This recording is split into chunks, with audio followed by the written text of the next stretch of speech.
Welcome to the Winning Sometimes show, where myself, Clint, and Emiliano are probably about to spoil a lot of really good games. Honestly, we are going to talk about some story-driven games today. We're going to do our best to stay on topic, and what that means is if you haven't played some of these games, we encourage you play them because we're going to talk about the stories, and we are most likely going to spoil stuff. No real new games. We're not going to talk about any real new games and spoil them, so Clint is not going to ruin the ending of Cyberpunk for us, and Ronan is not going to ruin the ending of Genshin Impact for us, so you don't have to worry about that. But we are going to include some spoilers in today's episode, just so you know that. We will keep it as light as possible, but hey, can't talk about story-driven games without the actual story, right? So, Clint, Emiliano, y'all ready to spoil a few games, talk about some story-driven games? Oh, yeah. Yeah. Yep. All right. Let's do it. Awesome. So, I say spoilers, right? Maybe that's not the best way to say it. We're going to be talking about those story-driven games. A lot of them do have twists, but not all of them. I know specifically for me, some of the best story-driven games I've played have not necessarily had great twists. They've just been great stories throughout.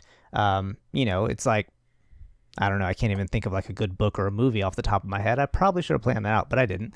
Where they're just great throughout. So as far as games go, I know, Ronan, we talked about this a little bit before. You have a lot of games that you said you enjoyed the story with or, had some great twists. What are some of your top games about story and twists that you enjoy, and why did you enjoy them?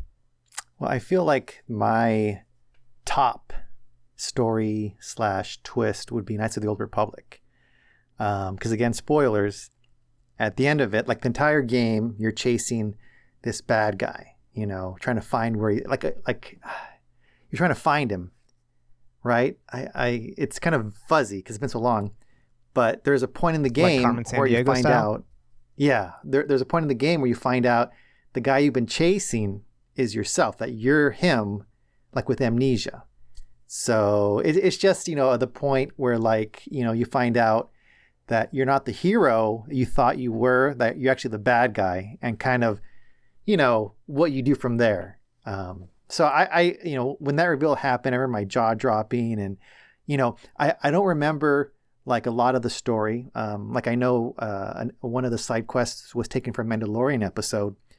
And then the IG-88 killer robot was great in that.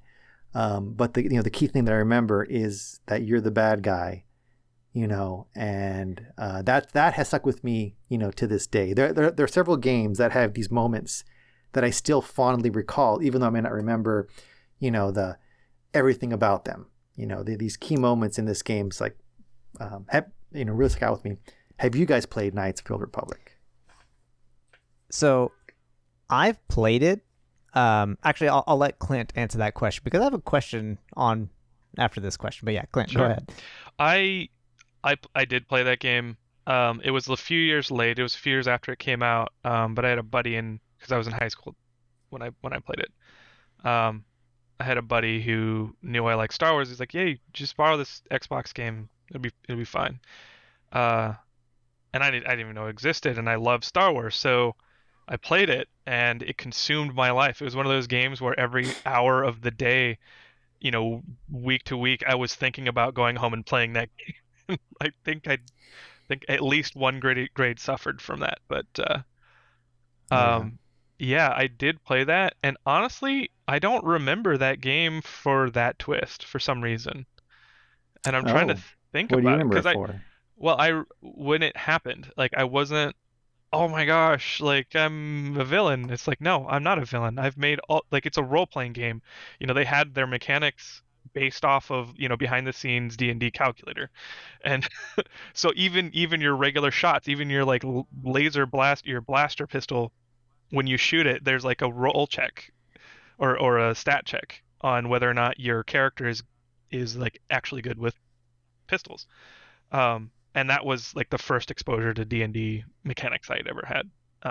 But So you're refusing to believe you were the bad guy, or no, it was or what? I've made all these decisions and I put myself into this game and I am this character, such that it doesn't matter. I had a past, and this is who I am now, and I'm gonna push forward and keep being the good guy because I don't know So it's a redemption story for yeah, you. exactly, I guess. So it was like But I'm gonna I don't know what happened in the Starforge, where Revan and Malik went to this other galaxy or this other deep deep space like Sith thing, and they came back and they were Sith. I don't know what happened there, but that's not me anymore. So I am back to being a Jedi, and I'm going to be the best damn Jedi, the greatest good that ever existed. I am what's the D&D spectrum or the character spectrums? Lawful good. chaotic That's neutral, Lawful good, yeah. lawful yeah. good. I am lawful good most of the time. So But see, that was for my me, like I reaction. like the idea that history matters and your history matters and what you did. Kind of, it's like there's the idea of the atonement. There's the idea of um, I don't know. For me, it was like can you change? And if you change, are people going to let you change? Because Hmm. there's a lot of people that know the bad guy and hate the bad guy, and you are the bad guy. So like they hate you even though you're not really him anymore, or them or whoever. Hmm. So I don't know. For me, it just opened up. I know the game didn't necessarily bring all those kind of things out, but in my mind, I was thinking about all these like kind of ancillary things, like of the rest of the galaxy and enemies and friends, and I don't know. For me, it was like almost mind opening. Yeah. And then, that reminds me too, because we saw that in that Arnold Schwarzenegger movie where he goes to Mars. It wasn't as great, Total Recall. but I Total think I Recall. like that. Total That's Recall, one of my yes. And favorite I movies like, ever. yes, and that had that same twist, right? Where you're the bad guy, Wade. and even though the bad guy is, so for me, it has these other implications apart from just being the bad guy, because your interactions from then on, your past interactions as the new you are all in a new light. So like, that element, like really like, and actually I've written some short stories like way in the past where, um, it kind of plays with that idea of, you imagine yourself to be this hero, but then when it comes time to act, I have a story where you act higher than your potential and have another story where you act lower than what you think you are, and it kind of scares you. So anyway, so sorry. Hold up now. Yo, So you mean to tell me you have short stories that you have not shared with the group? yes. Okay, I'll find them and I'll send them to you guys. Okay, But yeah, cool. okay, there's two You can short link 'em. stories that I wrote that I really like. I will So put them on the website. all right. I'll find them though. But Yeah. So yeah, Well, and so for me, Knights of the Republic had that like I don't know, just that germ that has sprouted and that continues to kind of I think about. So yeah.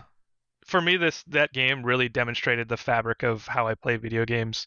Like it, like I do put myself in. That's why I can't play Grand Theft Auto because I'm never gonna commit grand larceny and Grand Theft Auto and all of those things, and I don't want to. And so when I play a game, I'm not going to go do all the things. I mean, obviously there's exceptions in gray lines when, I have done the Skyrim save and then go kill the whole village thing. But like in the actual game with the continuity of my character, I'm gonna That be was an alternate right. universe. Well, I destroyed it. I deleted that save, or I never did save, Exactly. which you can't do in real life. But if anyone didn't know. Um, but yeah, it was for me. It's like yes, there's history, but who you are is a result of history. Like, not only were you bad, were you a Sith that killed millions of people, maybe billions, um, but what you did since your current makeup, personal makeup, also matters. And what really matters in real life and in a game like that, or that character's life, I guess, is what are the decisions you make moving forward. And so I guess I believe that people can be redeemed, and it all it takes is them making the decision that they think is right in every step after their life. So whether you're a convict, whether you're a murder, whether you're, whatever, that if you decide to do the right thing for the rest of your life, like that's who you are at that point. You used to be a bad person, you know, but it's much more complicated than that, I and love maybe how we shouldn't. philosophical this has Yeah, gotten. we don't have to go into ethics philosophy cast, but yeah, it's like no, I'm gonna decide to be good from here on, and maybe people have been completely destroyed and they're mad at me, Revan, for what I did in the past, and I'll do whatever I can to fix it, but it's the reality. But see, but then their So reality is that they might want some sort of revenge or some sort of like, retribution, justice for that. So Yeah. I Yeah. like because it's kind of gray. It's kind And of your like reality is that you want to stay alive, and yeah, you know, yeah, it's not yeah. like dying would help anything, and no, it's not easy. It's not a that's totally like I'm gonna drop this hammer where it falls and go with that.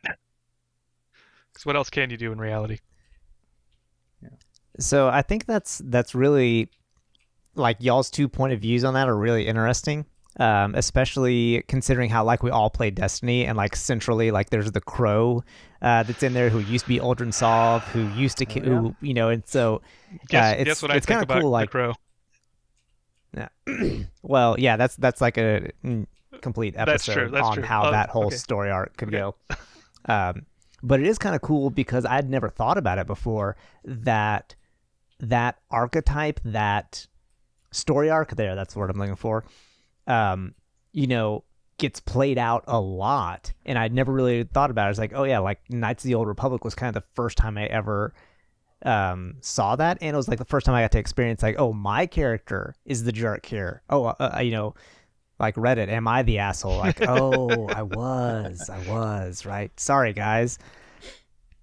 And so that's fun. I like that's interesting. I'm glad we had this conversation.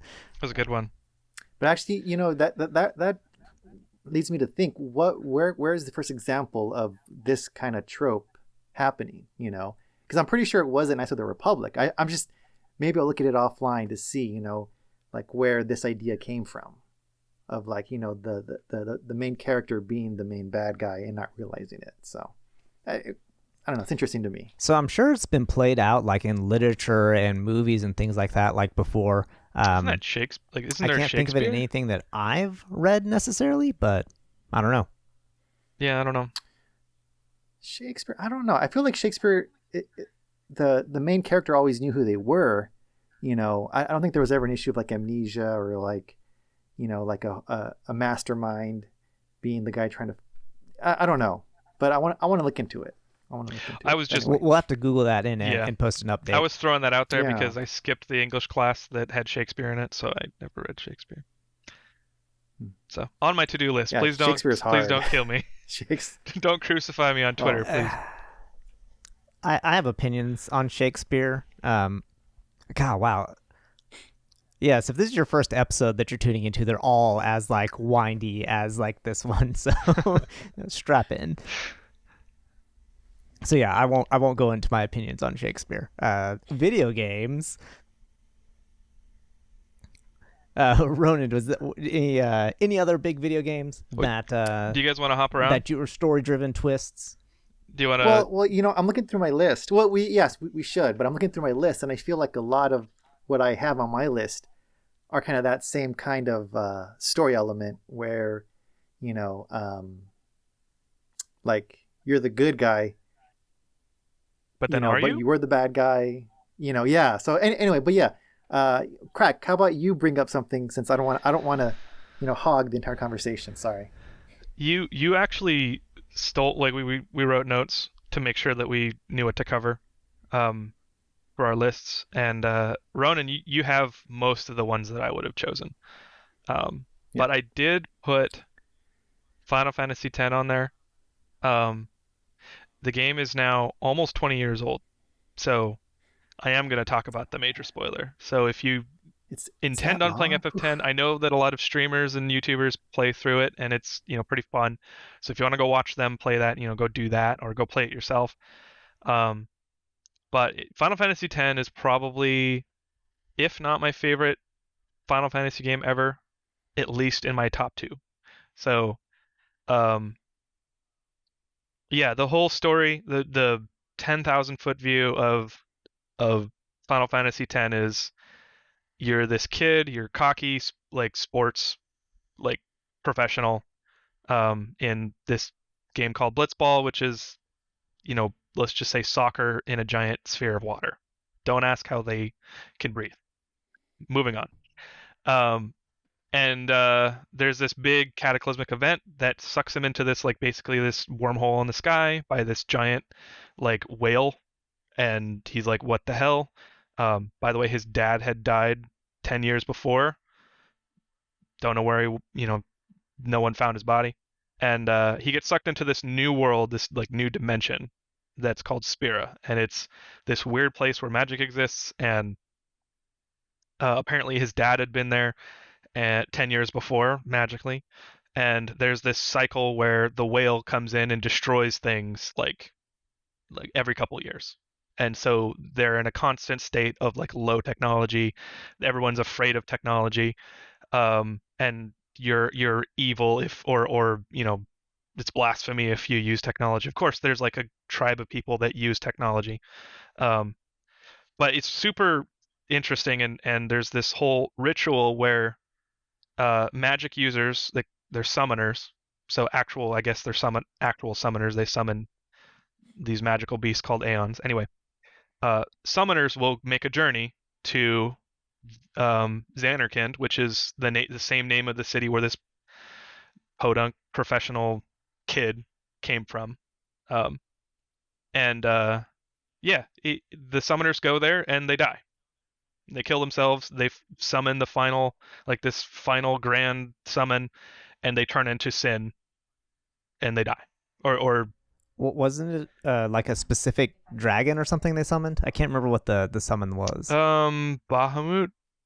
Yeah, I That's think. I right. think. I knew it was an iconic one. Yeah. So the kid is you. You're playing as Titus, and you go with a summoner, and you go to Xanarkand, and it's this long thing, and you learn everything. You learn about the world. Everything happens. You get attached, like the whole party. The guardians of the summoner that travel with you.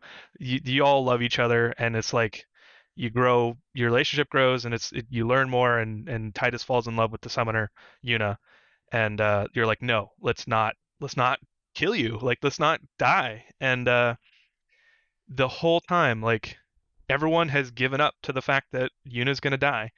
And along the way, you learn that Titus uh, is a dream, basically. And when I played this as a kid, I didn't get it the first time, but um, in the magic world, people can dream, like they can power summons through dreams.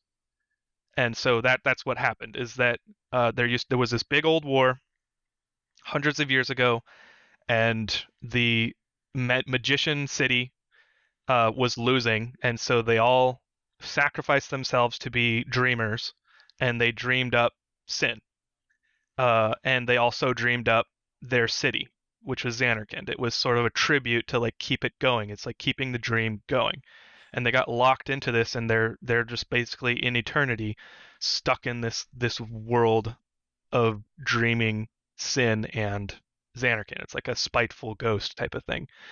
Um, and turns out Titus is from that city. He is a dream from that city. He's a dream character from that city, and he just, because of magic, he got into Spira, and he, while the people are dreaming, and so they're like reaching out to him, talking to us like, please end our dream, please, like, let us rest, and in the process, it'll let Sin rest, and then summoners don't have to die anymore, and it's just like this is way more of a of an explanation than I meant to give, but I realized the more I talked, I was like, oh well, people As aren't going to Greg reads the understand this. Wikipedia page. What's that?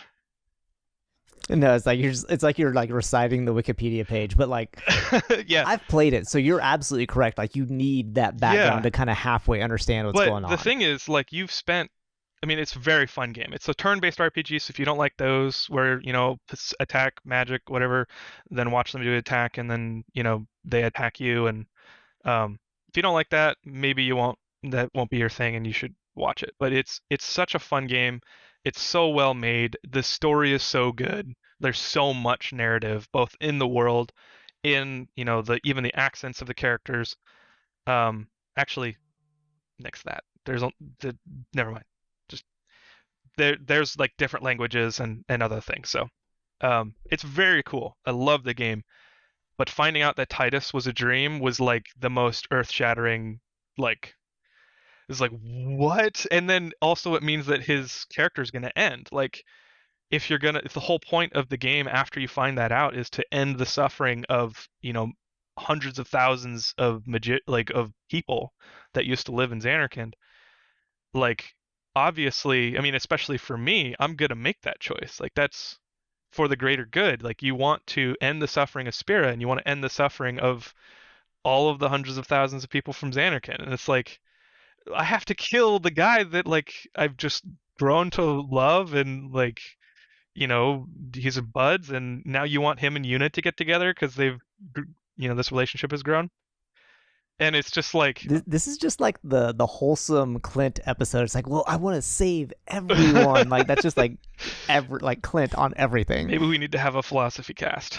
Um, but no, it was it was so like such a reversal. Is like turning all of the players slash readers slash audience expectations, subverting those expectations in like the most In a good way. in an impactful way. Yeah. So the end of the game, of course, you succeed, and Titus is like basically evaporating with everyone else as like, well, I don't think I'm going to go that far. You should still play the game. Like, if anything, when I played this as a kid, like I had to play it multiple times because I was poor and didn't have anything to do. So I did play it multiple times. Having that backstory, it will help you like understand it as you go through. But it's such a good game. Go play it. That end scene, the end scene in the credits is like it's like a half an hour. So, strap in before that last, you pick up from that last save. But I remember sitting there like in front of my CRT TV because that's how long ago it was that I played this. Yeah. That was the first time I played this game. And just like watching the screen and the music, by the way, FF10 soundtrack is like Nobuo Uematsu is like a legend in video game music. And he made that. And he made the soundtrack for FF10, and it's so good. It's so good. I sat there for like half an hour after the credits finished, and I was like thinking about the game, and I was like, man, that was such a good game. Yeah. So FF10 is probably like we're talking about video game twists and impactful story and whatever. That's 100% got to be in the list. I Absolutely. see, I want to go and play it again because I played it back in the day, and I just remember that Titus was the dream, and I kind of recall him vanishing. But like your synopsis, I'm thinking, man, I don't remember any of that. The only thing I remember from Final Fantasy X was him disappearing and sacrificing himself in order to save everyone, basically.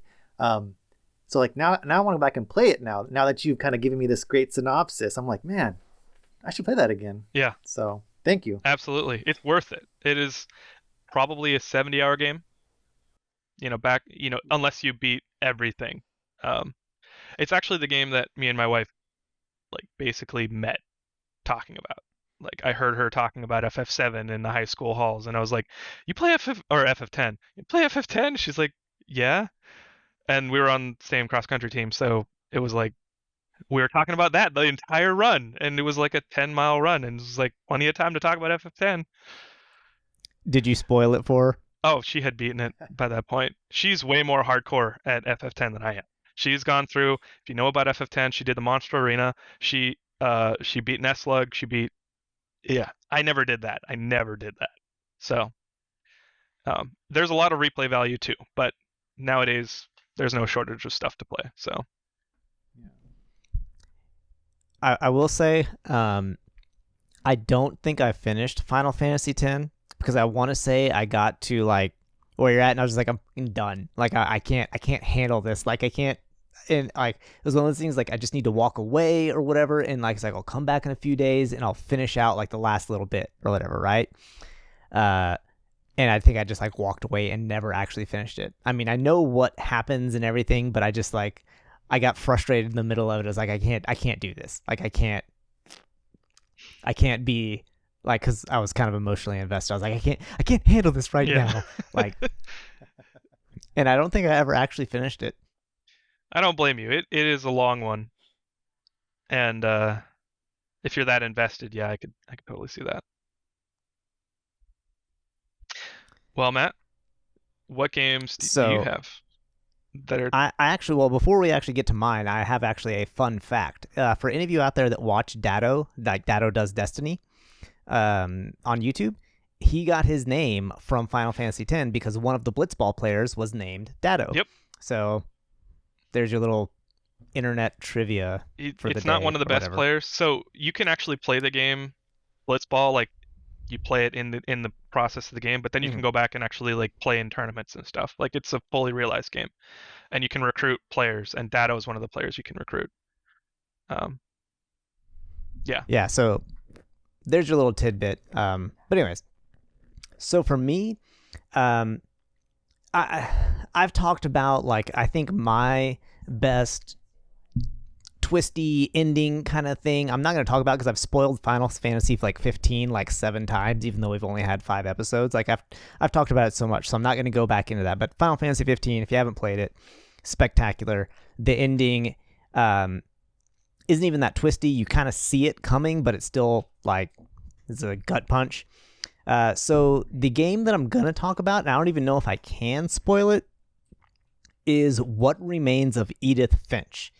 It is a story-driven game. It's actually, if you have Xbox Gold Games Pass with Microsoft or whatever, I can't remember the name of it. That's how I got it. It was free. Like Microsoft's not paying me that to say that or anything like that, but like that's where I play a lot of games is from Microsoft. The free games. If you want to sponsor us, yeah, we are listening. open. Anyone, if you want to give us money, we will accept it. But What Remains of Edith Finch? It is a story-driven game, and the premise of it is that you are Edith Finch, and you are returning to your childhood home that you basically haven't seen since you were a kid. Like her mom had like whisked her away in the middle of the night and all that sort of stuff. And you have this notebook, and you're trying to like you're searching the house. You're finding all these stories about your family, like your aunts, your uncles, your great grandfather. And like all sorts of, I guess you would call them mini games are in it. Like where at one point you are like, you transform into a rabbit and like you're jumping around, or not a rabbit. I think you're chasing a rabbit. Oh yeah, you're an owl. And like you're chasing a rabbit trying to eat things like, cause you're a hungry owl and all sorts of stuff. And so all these little like mini games, and it tells the story of her family. And so there are 12, I think, like encapsulated little stories. I mean, realistically, it took me 3 hours to play or something like that. So it's not a long game by any stretch of the imagination, but it is really good. Like it's exceptionally good in like the visual storytelling, the actual storytelling.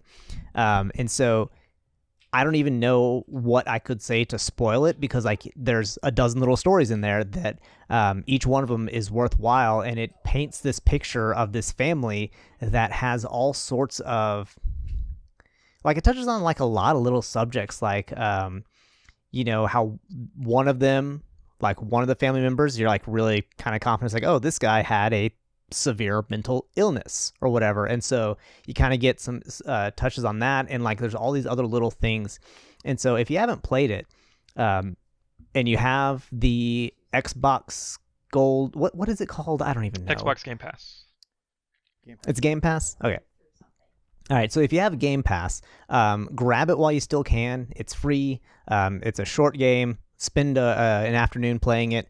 I really liked it. You may hate me for recommending it because it is slow. Like, there is no sprint in it. It's from a first-person view, and you walk very slowly. I was going to say, I enjoyed it. Welcome to the walking simulator group. No faith. Oh, absolutely. Absolutely. But it's a 2-hour walking simulator instead of like a 30-day walking simulator. Well, sure. That's the one, Edith, What Remains of Edith Finch, that's the one where her family has like some kind of superstitious curse where they die in strange ways. Like, that's the whole thing about their family. It's like, oh, well, the Finches die. Are cursed, yeah. And so she's going through, the main character, you are going through this like old Finch house that's like got add-on upon add-on. It's got like, the uncle added an additional like freaking observatory tower to like part of the house, and like, so you're like going through the house. Your mom was trying to get you away from the family just because like the whole curse was like putting you down. She didn't want to raise you. There's a whole history in there of kind of like family stress, and it touches on loss, it touches on mental illness, I think it touches on suicide a little bit. It's very light, but be aware if that's, but it's there. Yeah, if that's the thing that you're that you have trouble with, or it's a sensitive issue for you. But it's very raw emotionally, I think. And the little mini games you're talking about are like literally she's going in and she's empathizing. Like, she reads the journals of all of her family members that she never knew, or she knew very like briefly as a kid. I did play that, and I freaking loved it. Like, it's so good.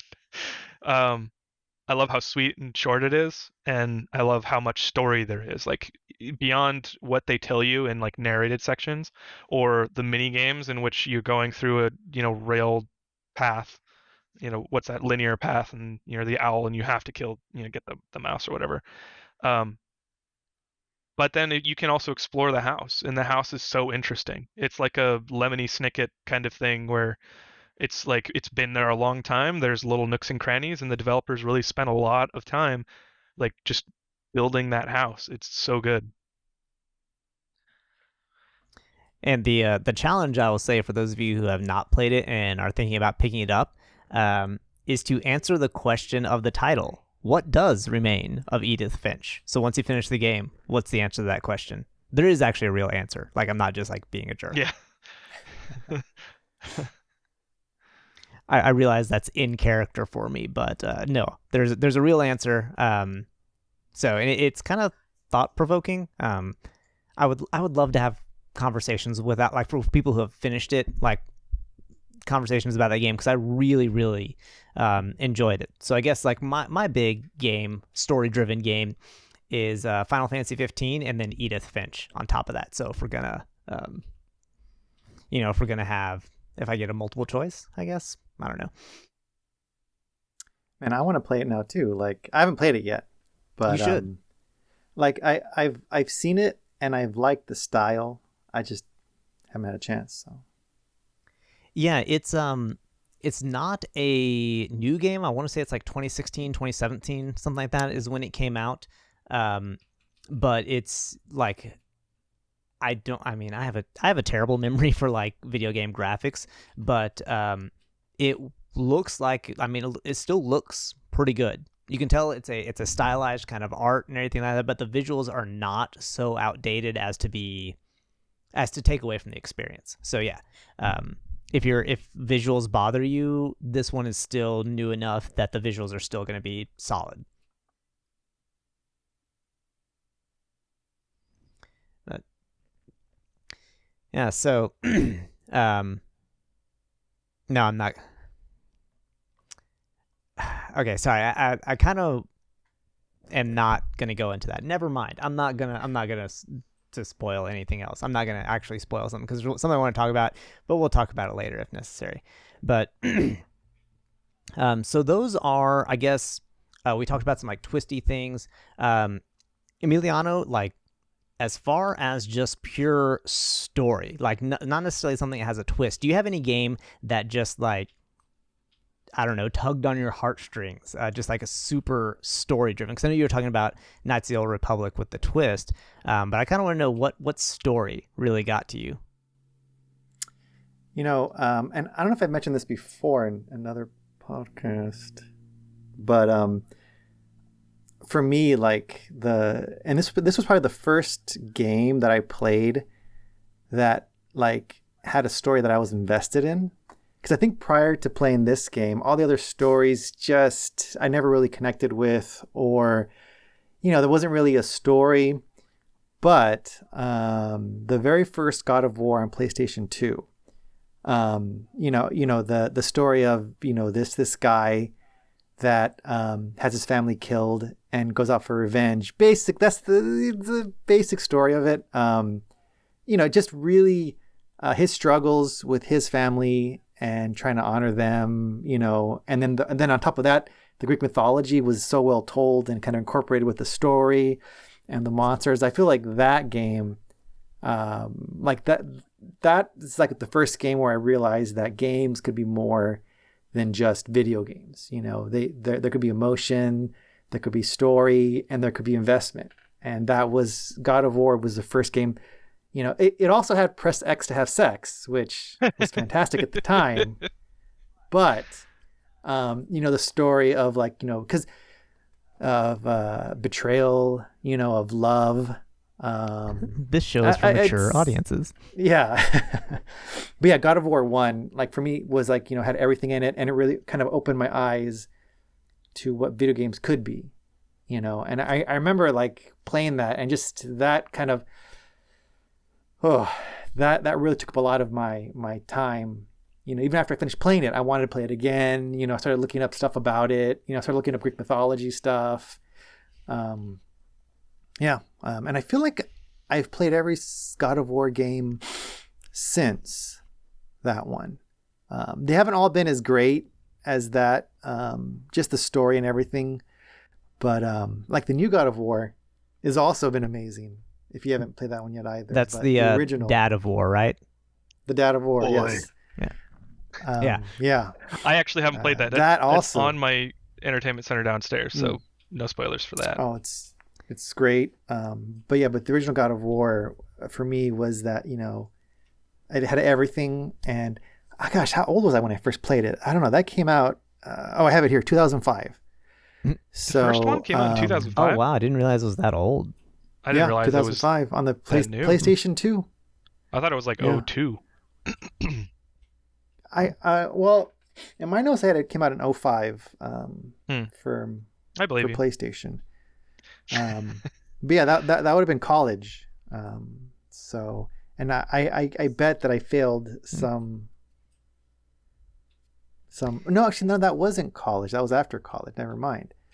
So you couldn't fail any classes over it. No, but I did fail. I did mess up some classes because of video games. But that's another story. That's a podcast. We should talk about that. Yeah, it's a whole classes failed because of. I worked at GameStop during college, so I got. Oh man, that's dangerous. Oh wow, plenty of plenty of opportunities. Let's say that. Yeah, but have you guys played the original God of War? Because I know it's kind of dated at this point, but so I have never owned a PlayStation, and so one of my big regrets is that the God of War series has been off limits to me. Thanks a lot, Sony. Sony, if you're listening and you want to make God of War compatible on all devices, we're also accepting that. We're just hitting up all the manufacturers today. So no, I mean, that's what everyone tells me is like the story is absolutely great in the God of War series, but unfortunately I've just never been able to play like any of them. So, which sucks. I have not played it beyond testing out PS2s, trading in PS2s at GameStop, whether or not you pop a disc in to see if it works, and mess around with the controls, and then get to the first part on the ship where it's like press X, and I'm like, not safe for work. Turn off. Yeah. Wait, that happens at the beginning? I think so. I don't know which God of War it was. Fairly early on. I think it was one. Yeah. It's been a while. Like I said, and a lot of these games I don't remember everything. I just have the general like feeling and the sense of what I felt or what it kind of did to me emotionally. And that was one that I felt really resonated and really hit me. So and like and even that has had kind of like those bad good guys kind of storylines. Like have you guys ever read Preacher? Not the I haven't seen the TV show, but the actual book, because that has the Saint of Sinners, the Killer of Saints, Killer Saint of Saints, yeah, who kind of has a similar storyline as from God of War, and that's also, and he's an excellent character. His I'd never made too. that connection before. So just that idea of the guy that wants to do good, but it's forced upon him, to be the kind of the bad guy. So anyway. Yeah, and if we want to talk about like character twists, like that book has like 20 of them. Like the Preacher of the comic book, I have not watched any of the games, but like Preacher of the comic book is solid, really good, pretty heavy, but good. So Garth Ennis, like I have several favorite writers. Garth Ennis is one of them. Warren Ellis, even Michael Bendis. He's a little talky sometimes. Neil Gaiman. All these guys, just man, their stories. Kurt Busiek. I don't know how to pronounce his last name. I'm not familiar with him. Yeah, he has a lot of good stories too. Astro City is his line of books that are really excellent. Okay. Anyway, I'm sorry, off topic, but as a quick kind of aside from going off of God of War, but kind of several other games that I had in mind that kind of had the you're the bad guy, just kind of real quick. If you want to talk about them, we can. But BioShock had that idea of where you're the bad guy. Modern Warfare, the level No Russian specifically, kind of had that idea too. And then Infamous, where again the main bad guy is, well, spoilers, you from the future. So really, I don't know. I like that idea. I'm not familiar with Infamous. Is that it's a PS exclusive? Is that like a first-person shooter? Is it RPG? It's a third-person open-world RPG. Yeah, kind of behind the back. It had a lot of parkour elements, so it was like an Assassin's Creed kind of type of game, but with superpowers. So time travel-y Assassin's Creed? Kind of. But I mean, you don't time travel. You just find out at the end that the guy, you're trying to fight is you from the future. So out of game, you time travel. Yeah. And the reason he comes back is because something happens in your life, and he came back to try to make you stronger to deal with it. So it's, the idea that you're trying to do good, but in order to do good, you do all this bad. That's like a Boy Named Sue kind of mentality there. Boy Named Sue. Johnny Cash song. Boy Named Sue. Oh, okay. Okay. I'm not familiar. Never mind. Ignore me. No. Maybe one person will. You do said y'all not know that song? Y'all really have never heard that song? I haven't. No. I don't know. So I've heard Johnny Cash, but yeah, a Boy Named Sue is a song by Johnny Cash where basically he is a boy named Sue, and he talks about how his life sucked because everyone picked on him because he was named Sue, and like his whole life. And then one day because his father left when he was little, and the only thing he ever gave him was the name Sue. And at the end of the song, he meets up with his dad, and he he gets in a fist fight with him because he's like, "You're the jerk that named me Sue," in more colorful language. And so finally he pulls his gun on him. He's going to kill his dad. But then he says, like, you whooped me, and the whole reason you were able to do that is because you had to be tough, and I knew I wasn't going to be around, so I named you Sue so that you could be tough because I wasn't going to be in your life. And Johnny Cash ends the song by saying, it's like, I took I thought about it. I gave him a hug, and if I ever have a kid, I'm going to name him anything but Sue. And so yeah, Boy Named Sue. That's awesome. It's classic Johnny Cash. Yeah. Johnny Cash is one of those genres, or classics that I never engaged with, and like I like some of the songs, but I've never really listened to the backlog of like actual like Yeah. what would you call that, folk country? Like almost like Yeah, the what made him famous? yeah, the Country ballad western. style of songs. Like I love that stuff. That stuff is so good. Um, we don't have enough like contemporary musicians that do that, or maybe I just don't listen to them. So I don't know. Moving on. You should check out Corb Lund. Corb Lund. Yeah, he is. He's a Canadian country western singer, Corb Lund, and the Hurtin' Albertans. Okay. I'm gonna make you put that in the Discord so I can remember. Yeah, I'll drop it in Cool. there. Well, I moving right along. I think I also had one more game because I couldn't think of too much, and Ronan stole all mine. But Sorry. a more recent game, so I'm gonna have to tiptoe around this, is Fallen Order, Star Wars Fallen Order, which I am drawing a complete blank on why it's a twist. I mean, it doesn't have to be a I haven't twist. I think played we're it, just so I talking don't know. about. Yeah, I haven't played it either. Oh shoot.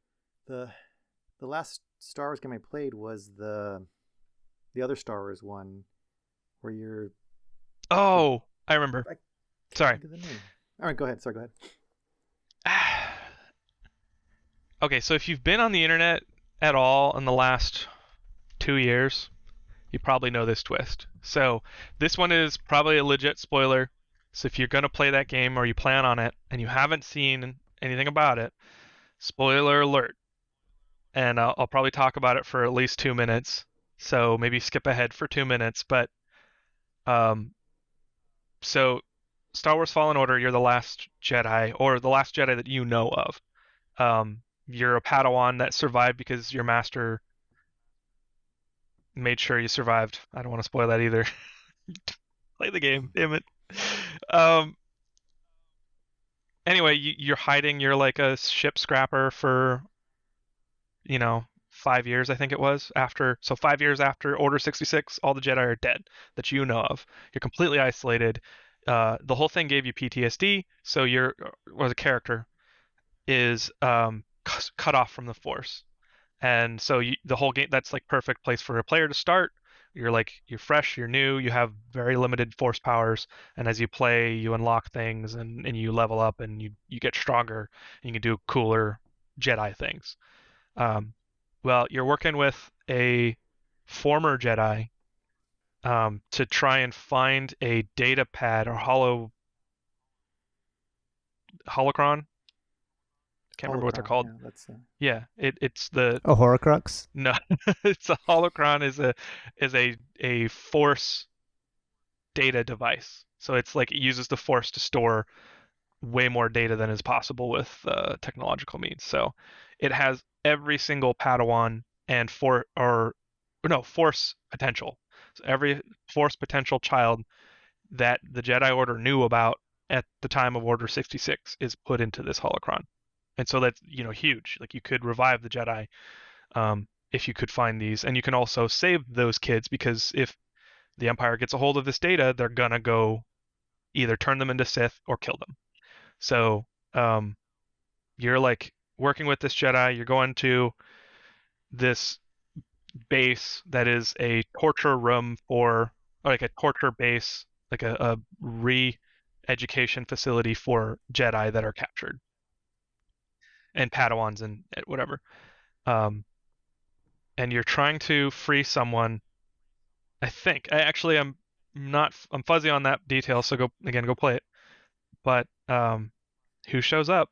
But Darth Vader.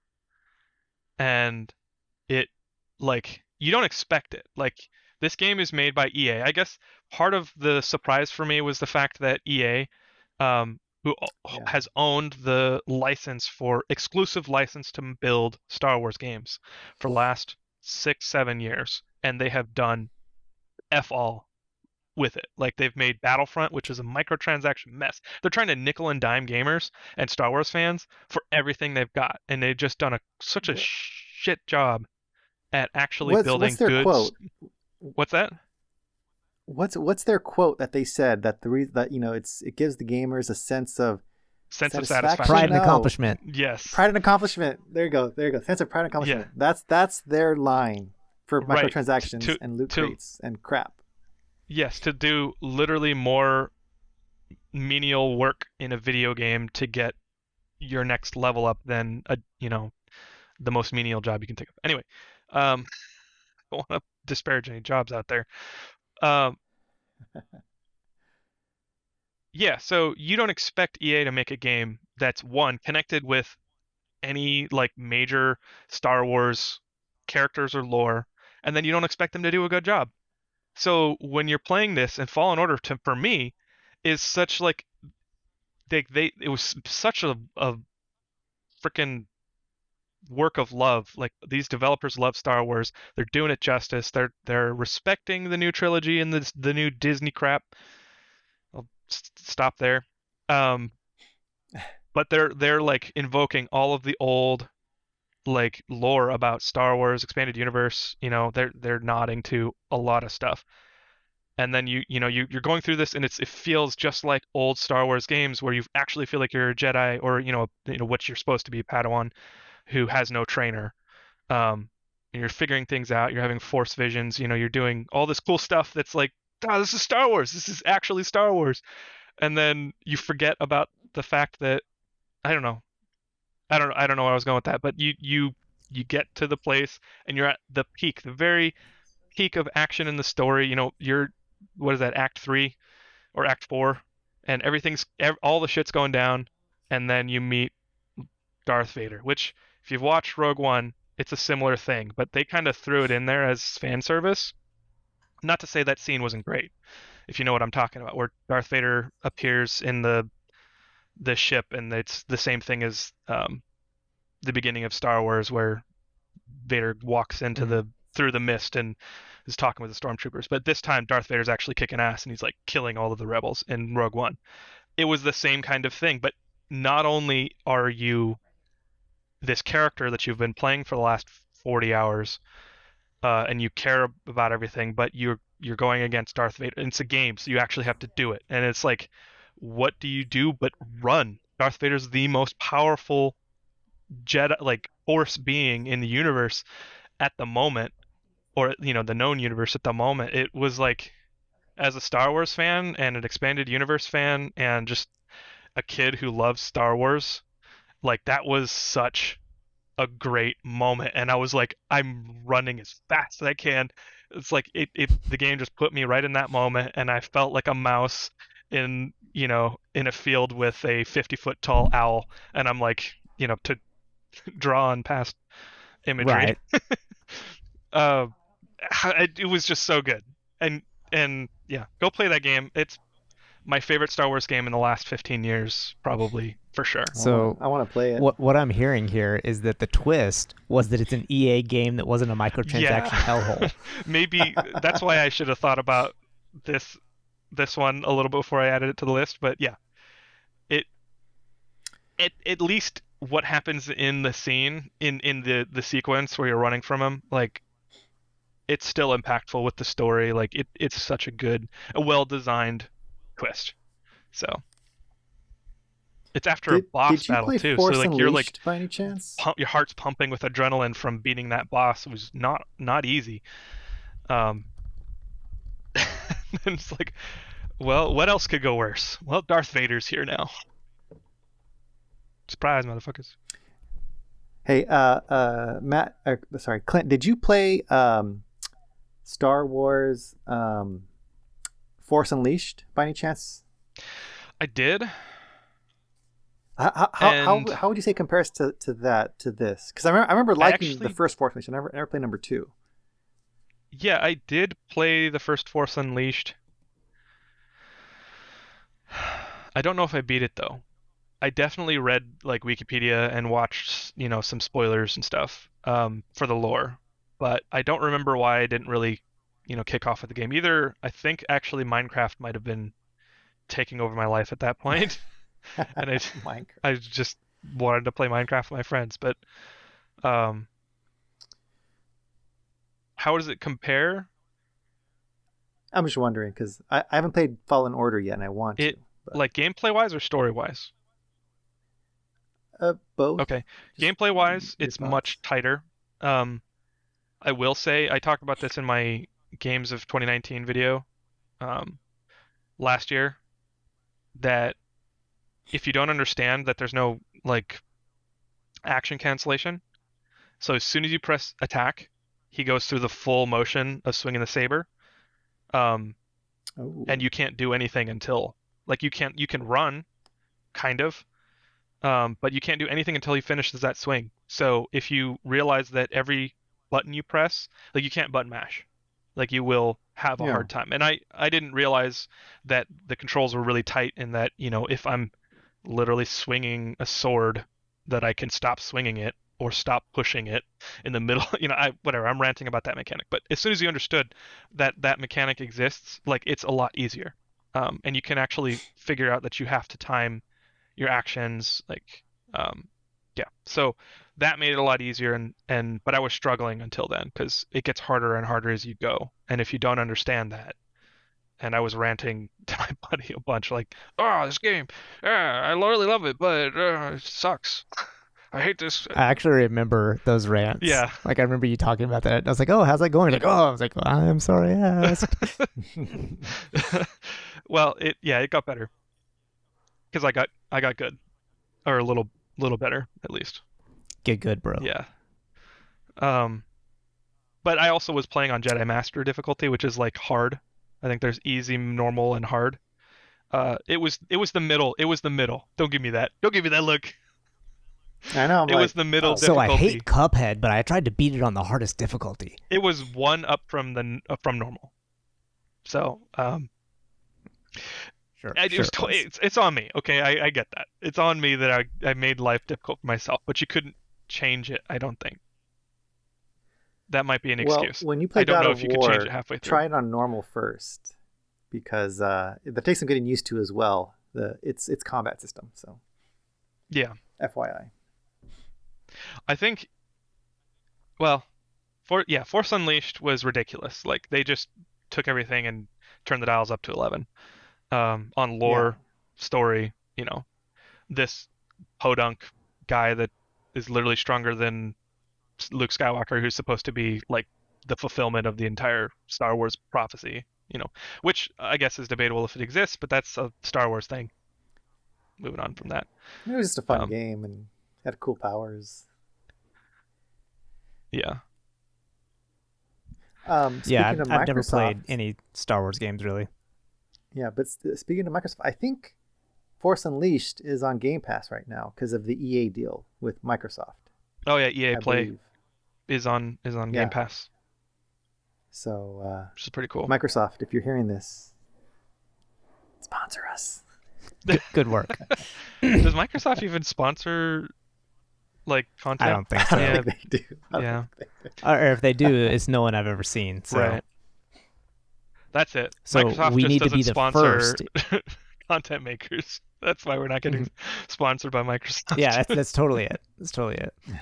All right. Well, so for me, I mean, apparently I don't play a ton of games. I feel like y'all play way more games than me because every time we bring this up, I'm like, well, Final Fantasy 15.